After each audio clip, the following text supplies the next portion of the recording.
everybody, it's Romania Black. I am happy we're on episode 10 of Heaven Officials Blessing Season 2, but you know what I'm not happy about? That this episode's only 20 minutes. Why? Why, show? You better have some highfalutin plans for this final set of episodes after this, right? Because if I'm looking at my numbers right, if I'm looking at my numbers correctly, last week was 26 minutes. So we've been pretty even keel. It's been a little bit less the last couple of weeks, and then this last episode kind of evened it out, and then this one's 20 minutes. So, you know, episode 10 last season was 20 minutes as well, and then we had a big 32-minute episode and before the OVA. So maybe, can't say much, maybe next week will be a big 30-minute extravaganza, or episode 12 will be a 30-minute extravaganza. We can only hope. We can only hope, right? I hope that is the case, but I don't know what's going to happen the last two episodes. I can't believe we're on episode 10. I can't believe the season's already almost over. It feels surreal. And the weird thing is, by the time we get season 3 of Heaven Officials Blessing, I will have finished the novel and moved on to something else that's, you know, MXTX written. So that's such a weird thing to me. It's such a weird, bizarre thing. But in any case, I have some comments that I cannot talk to you all about until the spoiler corner because they're related to the novel. But I do have a couple that I can talk about that I thought were really interesting. One is from Purple Lilies 22. I didn't even think about this, but Purple Lilies 22 is saying that when Hua Cheng disguises himself and Xie Lian as the peasants that get taken in to go become Qi Rong's food, which is hilarious because they still look like ethereal. The clothing style that Xie Lian is wearing matches the clothing style of Sun Long. And I thought that was really interesting. I was like, oh, that's kind of cool. It's like Hua Cheng was making Xie Lian's clothes match his own. It's like, what a boyfriend thing to do, you know? So I thought that was really interesting. I'm glad that you pointed that out, Purple Lilies. And then the other thing was, Lou basically, their comment was referring to the fact that Xie Lian and Hua Cheng, with all this kind of like bittersweet sadness surrounding them, it's like they both should work at well, Lou said that Xie Lian should work at Hot Topic, and I was like, oh my god, if you don't know Hot Topic, it is a retail store here in the US. I don't know if it's international or not, but it has lots of like emo, punk rock, like anime. It's a dark store. It's like got cutesy things too, but it's mostly like emo, goth, dark stuff as well. I love Hot Topic. It's fun. I love taking people to Hot Topic and them not expecting what's there and then being kind of like weirded out. It's great. It's a great people watching event to watch people go into Hot Topic, especially during the holidays when it's like family members that have to go buy things for their grandchildren and they're like, why am I in here? It's great. But I would honestly say that Hua Cheng probably owns Hot Topic and just gives it to his gege. So the last two episodes 8 and 9, have been maybe my favorite episodes of the entire series.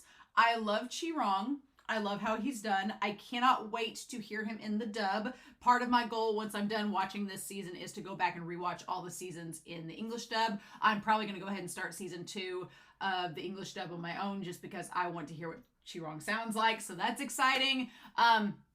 And I love the way he's portrayed. And then getting stuff on Lan QianQiu and his past with Xie Lian as the Goshi, it's really great. I love it a lot. I love that we were joking on the Discord, and it's also been a big joke online, but the one attendant for Lan QianQiu that has a little bun, he's like been going around being all looking after Lan QianQiu. This isn't really a spoiler, but in the novel he has like one line. Like you see him at the beginning of season 2 in episode 1 where he's telling Lan QianQiu, don't be late. That's really all he has to do in the book. I'm sorry. Up to this point, that's all he has to do. So I'm like, give this man a name. Give his character a name. Someone call MXTX up and have him a name. I like him. I feel like the Donghua just picked him up and adopted him and said, let's make him a bigger character. I like it. And so if you are expecting a lot in the novel at this point of the story with this little side character, I'm sorry that I've ruined that for you. I will try not to spoil anything else for the Donghua onlys. But I think that's so funny. I just love that he's just this random guy. I kind of want to ship him and Lan QianQiu together, to be honest. So there's that. But yes, I do have a couple more comments, but we need to get through the episode before we get to that. So I've got my juice, which is exciting. I'm ready to see what fresh fun this episode gives us. I wore this to work today and was like, I feel like it's Qi Rong colors. So we're just going to continue with it, right? But we're not going to waste any more time. We are going to dive right in to Heaven Officials Blessing, Season 2 of the Donghua. And we're going to do that here in 3, 2, 1, and let's go.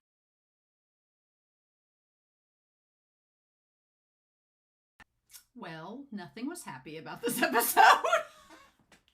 This episode was really sad. Oh my god. This episode was really sad. Very depressing. Poor Xie Lian, right?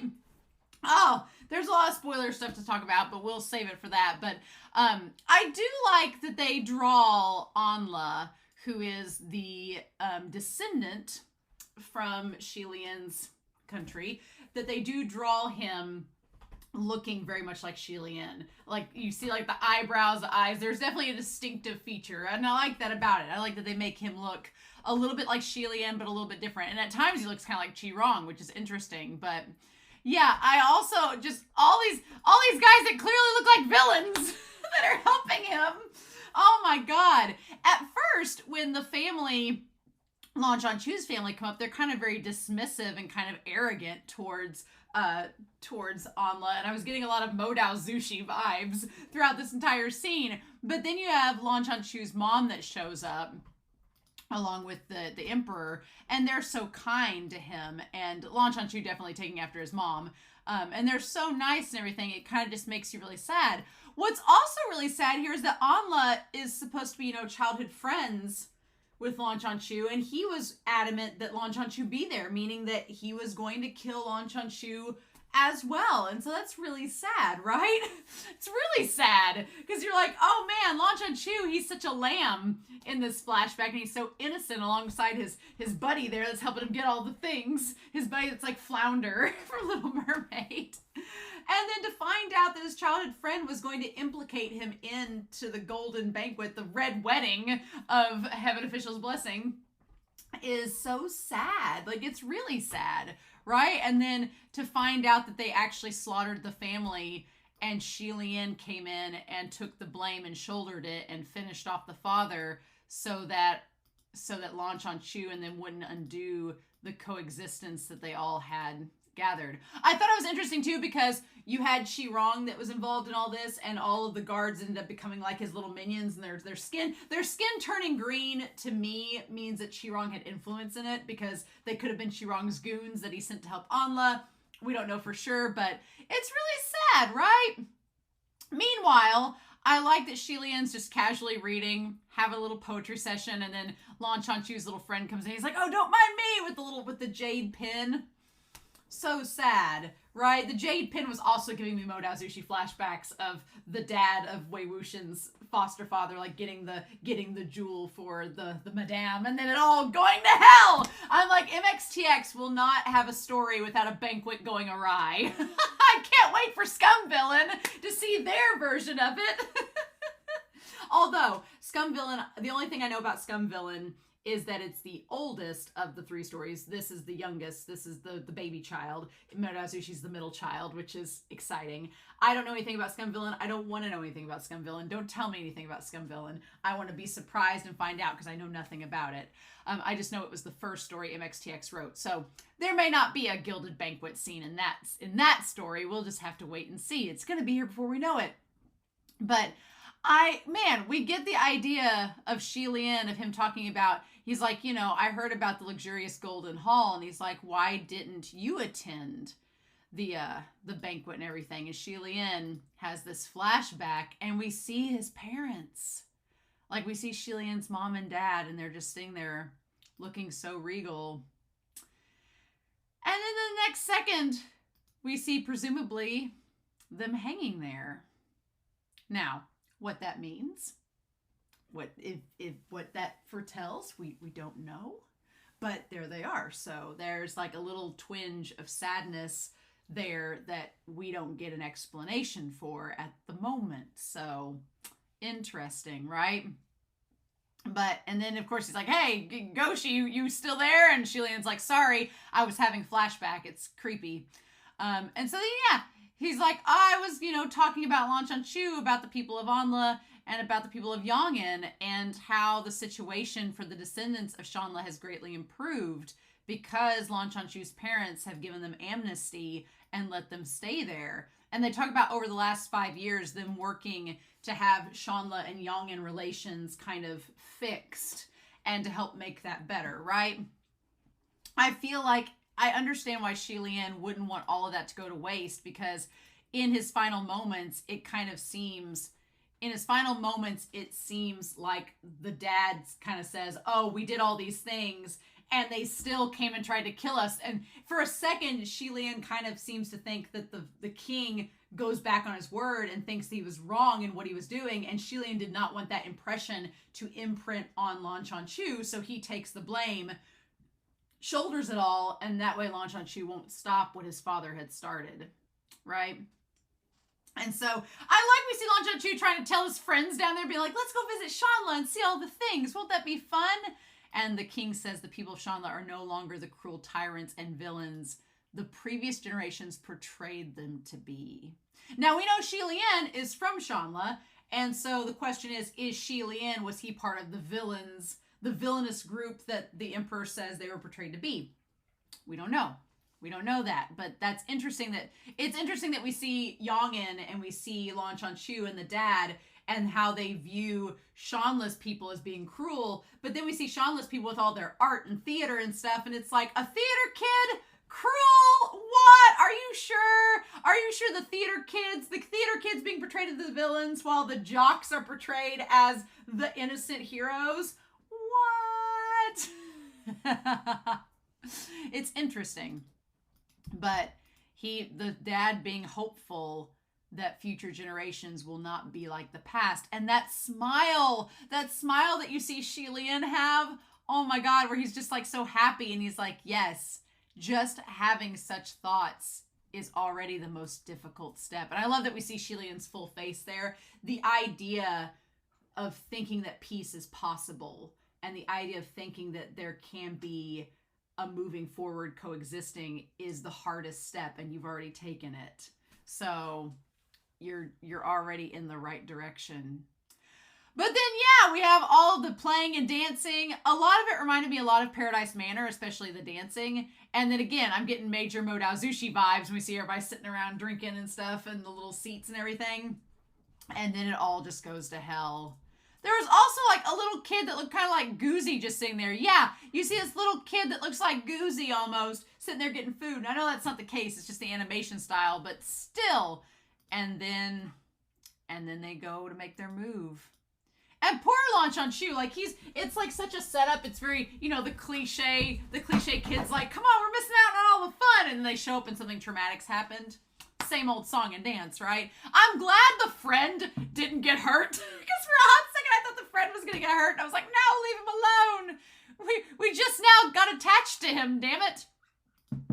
And then Lan QianQiu shows up. But luckily, Xie Lian got there sooner and prevented Lan QianQiu from seeing Anla. Because that would have broke him. Like, if Lan QianQiu had saw Anla kill his parents and maniacally laughing there, like, Lan QianQiu would have just collapsed and just imploded in on himself. But instead, Xie Lian takes the burden and takes the blame and becomes a force. Xie Lian becomes a literal force that Lan QianQiu can take his anger out upon. He becomes a literal punching bag and pincushion that Lan QianQiu can take all the blame out on and becomes the scapegoat. Right? It's so sad because Xie Lian didn't even see this coming until it happened. And then he sees Anla stabbing them, and then Anla runs away. So we know that Anla ends up dying later. We don't exactly know how at this point. We just know that he runs away, and Xie Lian was going to go after him, but that's when he stops to see the emperor. And that's when the emperor is like, I want all the people of Shanla buried with me. And it's so sad because the emperor had been talking about how they'd reconciled and made amends, and then this act happens and he completely rescinds everything. And it's so damn sad, right? Because it's like that conversation he just had with Xie Lian is null and void. It doesn't matter anymore. The violence just completely undid everything. And Xie Lian, to keep Lan QianQiu from hearing it, decides to take matters into his own hands. Meanwhile, we cut back to the present, and Qi Rong is just spouting up. I like this entire episode. Hua Cheng does nothing. Hua Cheng is very much... What I like in this episode is Hua Cheng knows this is not his fight. I mean, he doesn't like Qi Rong at all. But he knows it's not his fight. He really doesn't have a place to get in the middle of Lan QianQiu and Xie Lian's conversation. So he just kind of stands there and like is this passive bystander. I mean, probably not afraid to hurt Qi Rong if needed. But he lets Lan QianQiu and Xie Lian kind of talk this out because this is between them, right? And meanwhile, Qi Rong is just spouting off like, I want them to be buried with me. Like saying what the king said, like he was there. The lighting on Qi Rong was terrifying. He's like wiped out a group of people in front of him. That old guy didn't want to spare any of the Shanla people, didn't he? The subtitles were a little weird here in this episode, but I got what they were saying, right? And poor Lan QianQiu, who's like realizing that he was basically lied to keep from knowing the truth. And of course, Lan QianQiu would feel awful about it. But I like the Xie Lian's like, your father wanted to do this and you carried out his wishes. And Lan QianQiu was like, well, yeah, that's great, but my parents are still dead. So what good does it do us now? He's like, they didn't get to see their wishes, played out. And then Qi Rong says, our saintly cousin loves indulging in such harmful and selfish deeds. That's such a line, saying that my cousin would take the blame on himself, causing himself much harm and being so selfish to take it all for himself. And the result is pissing off both sides and ending up with nothing. Like, it didn't do any good, right? And Qi Rong just laughs at the ridiculousness of it all. And I like the Xie Lian's like, Qi Rong! Like, he's trying to scold him, and then Lan QianQiu gets onto him being like, well, why should he? He's like, so what he's saying is the truth. One killed my relatives, and the other finished off my father, and all of you have been lying to me. And Xie Lian's like, it's more complicated than that. And of course, Qi Rong's like, well, if I'd gotten my way back then, we would have killed you when you were 12, but Xie Lian saved you. It's interesting that Qi Rong didn't realize that Xie Lian was the one that saved Lan QianQiu back then with the bandits. But it's just, Qi Rong just complicates this whole thing. And then I do like the detail now that we see the dad with the sword and we see Lan QianQiu's sword. They're basically the same sword, the same type of sword. That broad sword that he has is designed exactly like his father's. And he's like, everything's fake. I think my favorite Qi Rong moment in this entire episode was when he's leaning up against the statue of Xie Lian, right? That looks miserable anyway. And he's just like a cat. He's just rubbing all over the statue being like, oh, I just don't know what to tell you, Lan QianQiu. Oh my God, I'm causing all this chaos.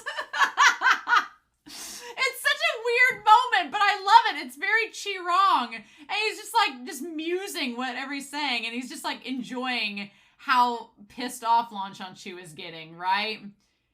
And he's like, the supposed reconciliation between Yang and Shanla, the idea that if our generation resolves the two clans, he's like, was it all a lie? And Xie Lian, you could tell, is just like, no. He's like, it's not like that. And I like that he puts the sword away. He's like, no. He's like, you've done all of this. You've done so much good. Like, it's not... He's like, it's not that things are bad, Lan QianQiu's like, it doesn't take away the fact that my parents died. I love Qi Rong saying, why is everyone so fond here of crying? I love Qi Rong being like, why is everybody just crying all the time? I don't understand. It's so damn funny. He's such a trash king, right? And of course, he's like, what's with crowning Anla as the king of happiness? The on in the front and lay in the back. I was like, are you talking about a mullet? The party in the front, business in the front, party in the back. He's like, you young and folks want to step on the heads of the Shanla people forever. And Xie Lian's like, shut up. I just feel like Xie Lian is giving off the king from Monty Python and the Holy Grail, where he's like, be quiet. And Qi Rong's like, you thought you knew it all, didn't you? It's hilarious.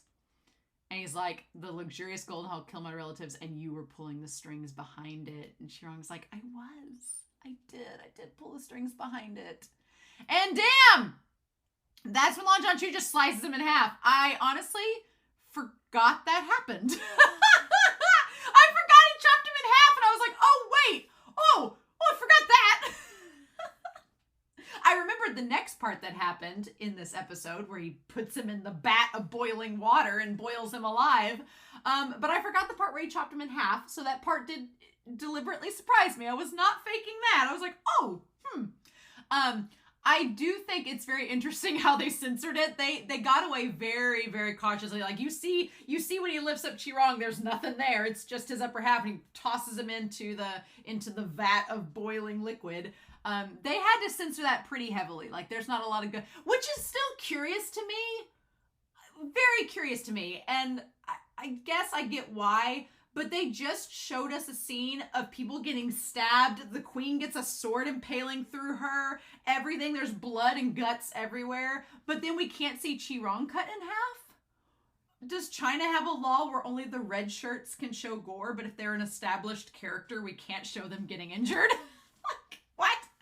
It's very weird how it does. I guess they can't show Lan QianQiu. I guess can they show a villain killing people and that's fine, but a hero can't be shown killing people because that will set up a bad precedent? I don't know.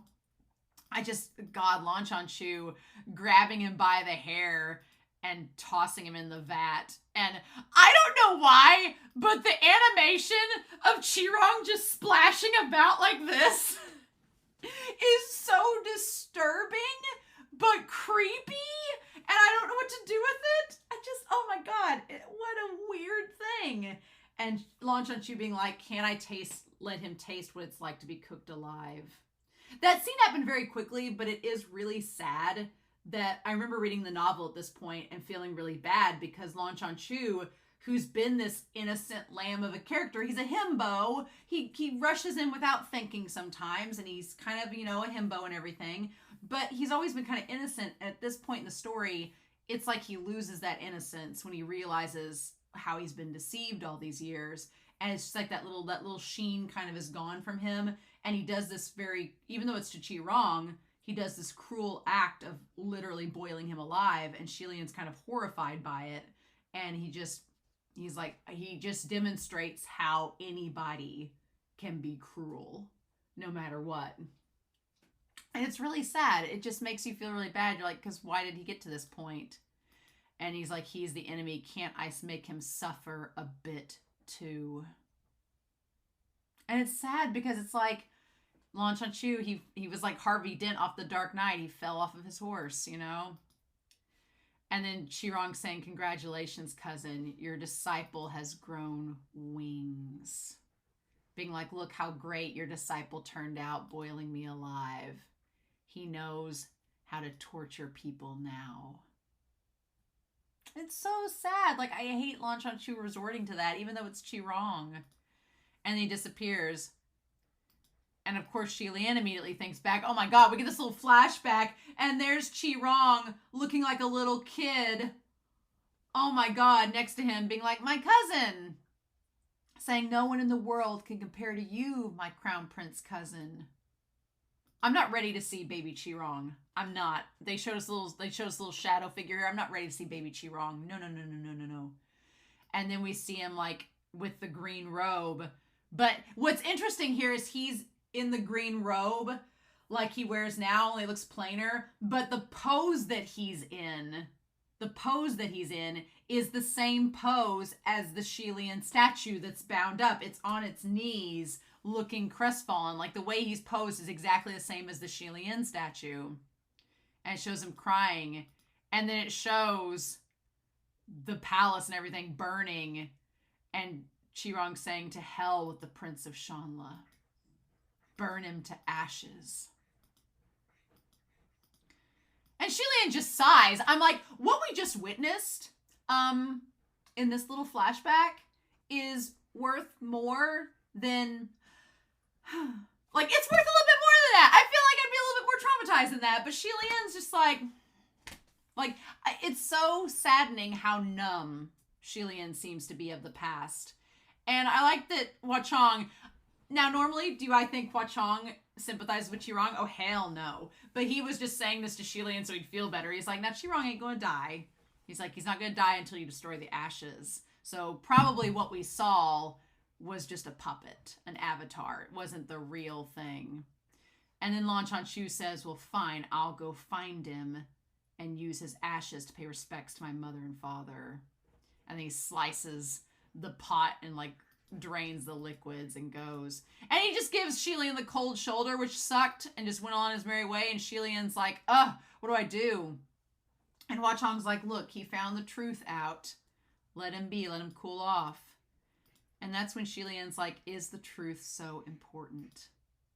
And the expressions that Hua Cheng has to Xie Lian this whole episode, from here on in, the rest of the episode, the fact that Hua Cheng is like, Xie Lian looks so sad and he's so depressed. He's like, why did it have to be this way? He's like, why couldn't it just stay under wraps? Why couldn't I just take the blame, shoulder all of this, and let Lan QianQiu never know? And the thing about it is, I think Hua Cheng wanted Lan QianQiu to find out because he deserved to know the truth. And Xie Lian should not have to shoulder the burden of all of this. I think Hua Cheng's like, look, you don't need to shoulder all the burden in this. This isn't all your fault. And Lan QianQiu is a grown-ass man. He needs to know the truth. It's his parents involved as well. He doesn't need to be kept in the dark, and you don't need to keep suffering by being the one to shoulder all this burden. He's like, it needed to be known what you did and didn't do. And Xie Lian's like, what's the use of knowing him? Of knowing that? Did it change anything? If I killed a few less people, would that make my reasons more justified? I'm like, oh my God, Xie Lian. He's like, what reasons could I possibly have? His father wanted to unite the two clans, and did I kill him? Lord Anla is the last remaining member of the royal family. Did I kill him? He's like, I deserve whatever punishment I get, and I can't die anyway. And that kind of goes back to the OVA, where Hua Cheng was talking about Junwoo, and because Hua Cheng seems to not like Junwoo at all. And he's like, my impression isn't very good of him because he gave you these cursed shackles that are restricting your powers. And Xie Lian back then said, well, I deserve it. I did something bad, so I deserve whatever punishment I get. And here, he's the same way. He's like, I deserve to shoulder all this burden. I deserve to be hurt. And I can't die, so it's fine. But that's not fine. Just because you can't die doesn't mean that you deserve to hurt. He's like, why not put all the blame on me? And Hua Cheng, the way he just looks at him, it breaks your heart, right? He's like, it was my own wrongdoing, and I alone should bear the consequences. And now Anla, Qi Rong, and all the people of Shanla are involved. Isn't it easier to hate one person than a whole group? But Xie Lian shouldn't have to be the one that gets hated, right? And I hate how he tears up here. I hate it. He's like, why is everything I taught him just empty nonsense and worthless? And poor Xie Lian, like, he grabs Hua Cheng's collar, and it's like, ugh. And Hua Cheng doesn't argue with him. He just lets it happen and lets Xie Lian say his piece and go from there. And he just looks so heartbroken at him. And then Xie Lian realizes that he's, like, had an outburst. But I'm like, I want Xie Lian to have more outbursts. I'm like, Xie Lian, no. Say your piece. Get this emotion out. Don't bottle it all up inside of you. Like, just say it. Don't keep it all inside. And he says, Sun Long, I'm sorry. I think I've gone mad. I hate seeing Xie Lian hurt so much. It's really, really sad. I hate it. I don't want to see Xie Lian be unhappy. And it's like, what can you do? I have spoilers that I want to talk about, but this was not a happy episode, and now Lan QianQiu has vanished, Qi Rong is gone. Where do we go to from here? Well, we have 2 episodes left, I think. Maybe we have 1 episode. We have at least 2. 1 or 2. We either have 1 episode left and hopefully an OVA down the road, or we have two episodes left and maybe an OVA down the road. Don't know. But I am really excited to eventually get to see what's going to happen the next couple weeks. So we'll see. But I've got some spoilers that I want to talk about. My dogs are going crazy. Sorry about that. But we'll talk about spoilers. Maybe they'll calm down. But in the meantime, if you're not sticking around for the spoiler corner, I hope y'all have a wonderful week. Please stay safe. Take care. And I'll be back very soon with more Heaven Officials Blessing.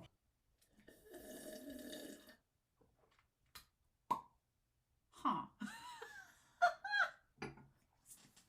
So I had to get out volume 2 because I was like, what all do we have left? What all do we have left? This is where we're at. I don't, my poor dog. I don't think we're getting into book 2 in this season unless we have an OVA that dives into it, but I don't think we are. I think that the stuff that happens in book 2, which is starting here, and the rest of this part right here, I mean, that's a pretty big chunk to do in like one episode.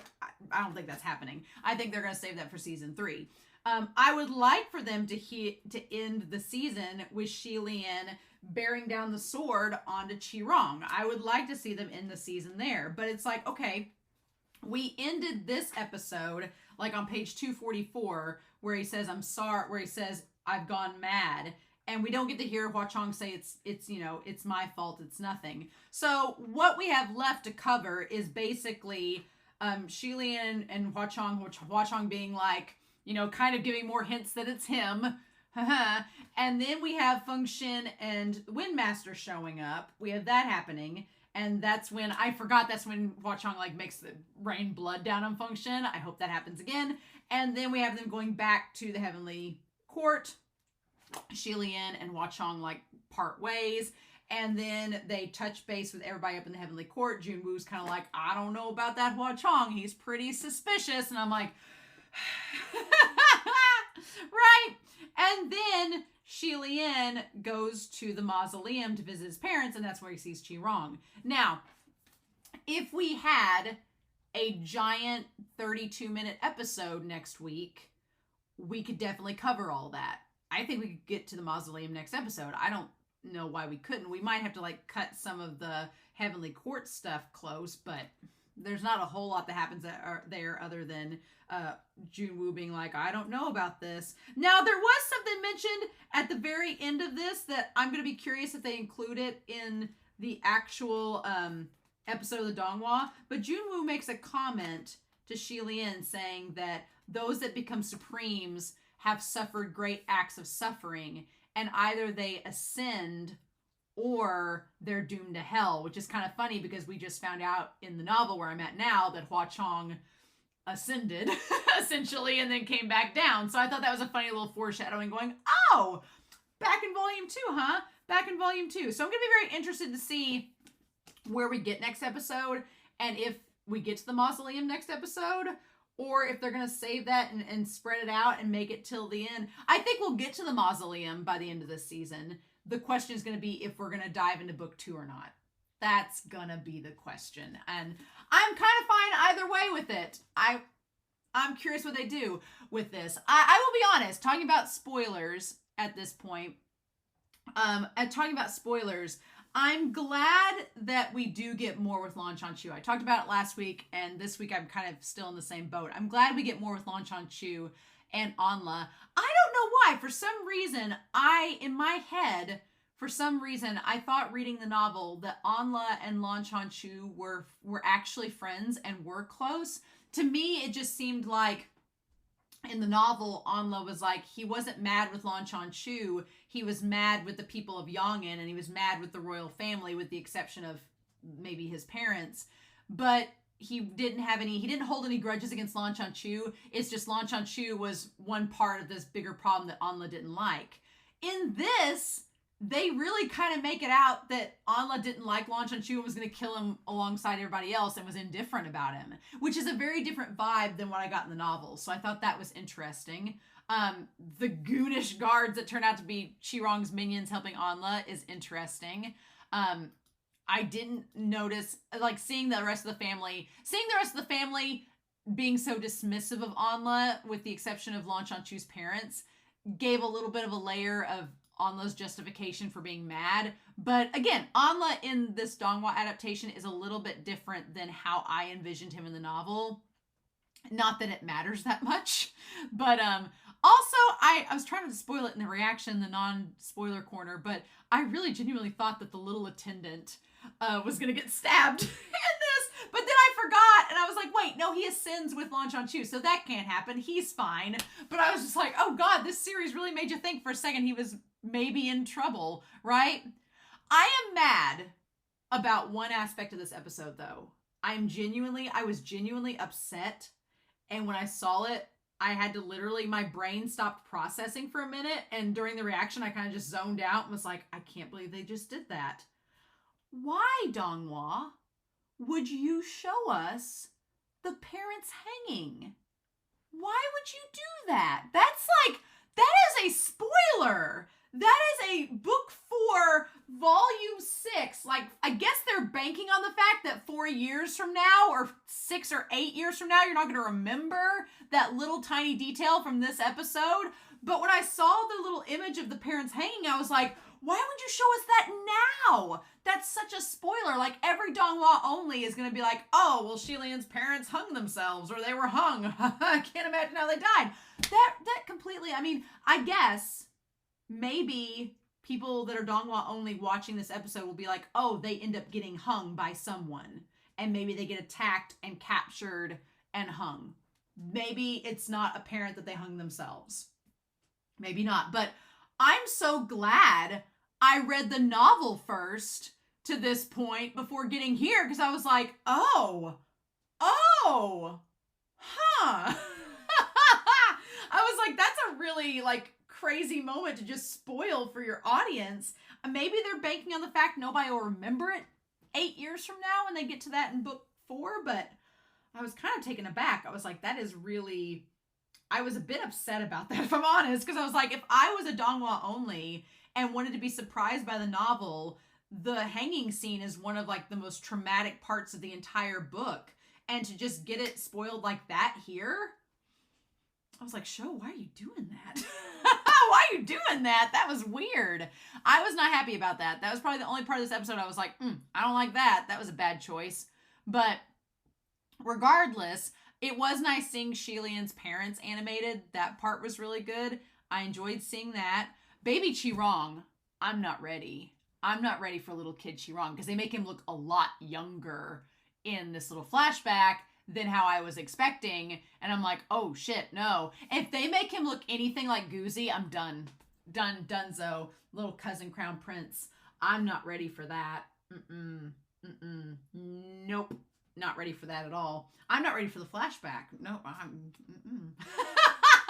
not ready for Bai Wusheng in the swing. I'm not ready for any of it.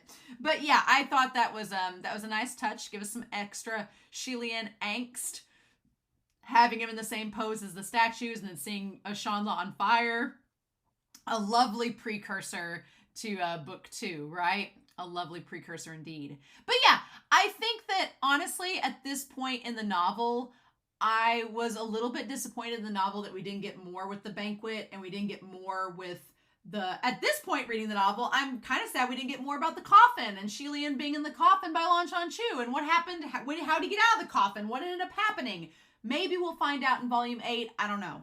But I'm not through volume 8 yet, so I don't know for sure. But I was just kind of floored that we didn't get more about all of this in the novel. So I think it's fine touching base on it here. And I think it gives Lan QianQiu more motivation with what he does with Qi Rong, because we've seen more of him in the flashback. It gives him more, it makes us feel more emotionally attached to Lan QianQiu with what happens. They make Qi Rong look very villainous throughout this portion of the episode. I still love when he's up against the statue of Xie Lian, just leaning against it, like just laughing. I did forget that they chopped him in half. I forgot that as soon as Qi Rong gets chopped in half and starts to get drug away, I was like, oh, I had forgotten about this, but here we are. There were 2 differences from the novel at this point that I was kind of surprised by, but in hindsight, not really. One was in the novel, Lan QianQiu's just dunking him over and over again. It's like first Hua Cheng slams him into the ground multiple times, and then Lan QianQiu dunks him into the boiling water multiple times. Qi Rong doesn't catch a break this entire part of the story. And I remember back in the novel thinking I was so sad at this point of the story because I thought that we would not see Qi Rong until like volume 7.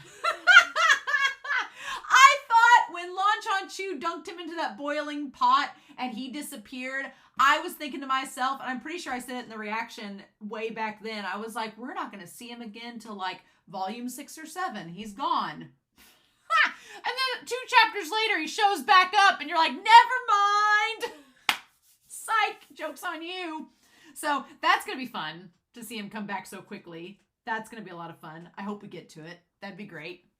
The other thing that I kind of forgot about was that Lan QianQiu, in the novel, he turns over the pot and dumps it out. But here, the pot is so enormous that you can't just dump it. So instead he cuts it on either side and drains it. So fun time.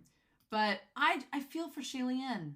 I do, because he wants to take all the blame and for things to be okay with everyone and for him to heal everything. And it just doesn't work out. It's just, that's not the way it works. I love Qi Rong saying, why is everybody crying all the time? It's great. And then Xie Lian's like, shut your trap. And then it doesn't work. But I feel like in the novel, Lan QianQiu, to me in the novel, was much angrier and was much more like just aggressively upset. And here it's more of like a quiet, calm fury. I maybe prefer it a little bit more in the novel, but it seems more appropriate here based on his character. Again, Qi Rong just bobbing up and down in the water boiling is hilarious. It's so weird. And then, yeah, Xie Lian just being sad.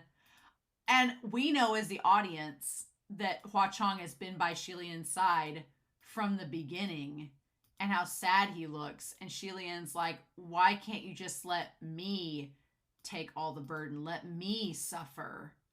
I can't die anyway. And at that point in the episode, I was like, oh my God, because Hua Cheng knows Xie Lian can't die. And he's been there the entire time. He's well aware. And he's watched Xie Lian suffer.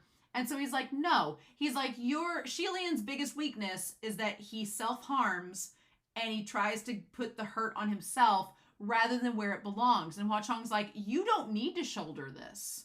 This is not going to be healthy for you. And I'm not going to let you keep shouldering it. I'm going to let the truth out. We're going to let people move on with their lives and make their own decisions. And you need to quit hurting yourself.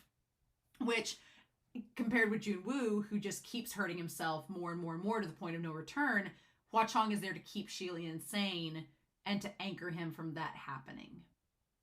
So I've got a couple comments, speaking of which, that I want to talk about and bring up.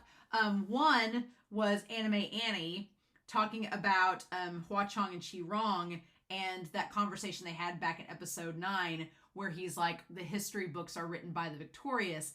And we were talking in the comments about how that directly goes back to Junwoo. Junwoo basically rewrote history the way that he wanted it and rewrote his own history, made himself emperor, and kind of just reconfigured everything, which was interesting. And then Kixk, back in episode 6, talked about how when Junwoo, he stopped the bleeding and he cleaned Xie Lian's robes after the whole incident in Paradise Manor, but he didn't heal him. Instead, Xie Lian had to wait until Mu Qing showed up with the medicine to heal his arm. So what Junwoo did was just like this like pseudo semblance of healing, but it wasn't really healing. And I loved how Kixk phrased it. I loved how they phrased it in being great foreshadowing of Bai Wusheng, because Junwoo, he could have healed him. He was strong enough, he could have healed him. Very, very capable of doing so. But instead, there was that little shade of Bai Wusheng in him that wanted Xie Lian to suffer. He wanted Xie Lian to hurt for what he did. And it's like, oh my God, like that hit me so hard. And I was like, oh, and it's such a great contrast because I'm sorry. I know some of you in the Discord have said that you ship Junwoo and Xie Lian. I can't. No, I'm not judging you. I'm not judging you at all. You do what you want. But Xie Lian and Hua Cheng are like OTP for me. I'm like, there is no splitting them up. No other possible ship for either of them. Now, Junwoo and Mei Nianqing, Sure. Give them their angsty ship. Mei Nian Qing, Goshi Miao Miao. He can be good for him. But I think it's a beautiful contrast because you have Jun Woo, who very much could heal Xie Lian, but actively chooses not to like teach him a lesson, versus Hua Cheng, who literally didn't have to do it. He literally sat there and sucked the poison out of Xie Lian's hand in season 1. Did he have to do it? No. Xie Lian said himself, he's like, the poison will go away eventually. I'm just going to hurt for a little while, but it's okay. But Hua Cheng's like, screw that. You're not going to hurt Gege. Quit hurting yourself. I'm going to suck it out for you, and that way you don't have to suffer. And like that contrast between the two of them is so freaking good. I love it so much. So those comments were really great. I'm very sad for Xie Lian. Sad days. Not feeling it. I hate seeing Xie Lian cry. I love that Hua Cheng just silently lets him like vent his frustrations, but I hate seeing Xie Lian sad. And if we get to the mausoleum scene, it's only going to get worse. So what do?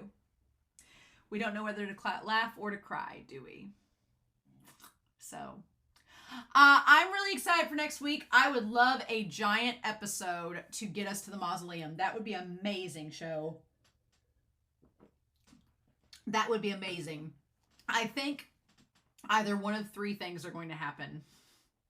1, we're going to get a big episode next week because in season 1, the big 32-minute episode was the penultimate, was basically the last episode and then the OVA. So either 1, we're going to get a big old episode next week that will get us to the mausoleum, maybe a flashback, and then we'll have one more episode after that to kind of be the Grand Marshal Avenue, and we'll end off the season with Xie Lian catching Hua Cheng and do that. Either that, 1. 2, we'll have a short episode next week where we won't get to the mausoleum, and then the final episode will be the mausoleum and the flashback Grand Marshal Avenue and him catching him, whatever. Or 3, there's only 11 episodes this season. I'm wrong. We're going to get to the mausoleum, maybe, and then there'll be an OVA that does part of the book 2. But I don't know. Until I went back and looked at this volume here, and I didn't do a very close reading because I want to be surprised next week, but I did check and see, and Feng Shen getting covered by the blood and Hua Cheng having the umbrella and then disappearing. Very fun, right? Which at this point, the manual that I've seen only gets up to the conversation they're having now. So I don't know, y'all, but it's going to be crazy next week. So I've been told the dub is really good for season 2. I'm going to start watching the dub, especially now that we're reaching towards the end. I can't wait to hear the dub voice of Qi Rong. Should be a lot of fun, but I'm curious to know your thoughts down below. So I hope y'all have a wonderful week. Please stay safe, take care, and yeah, I'll be back very soon with more Heaven Officials Blessing.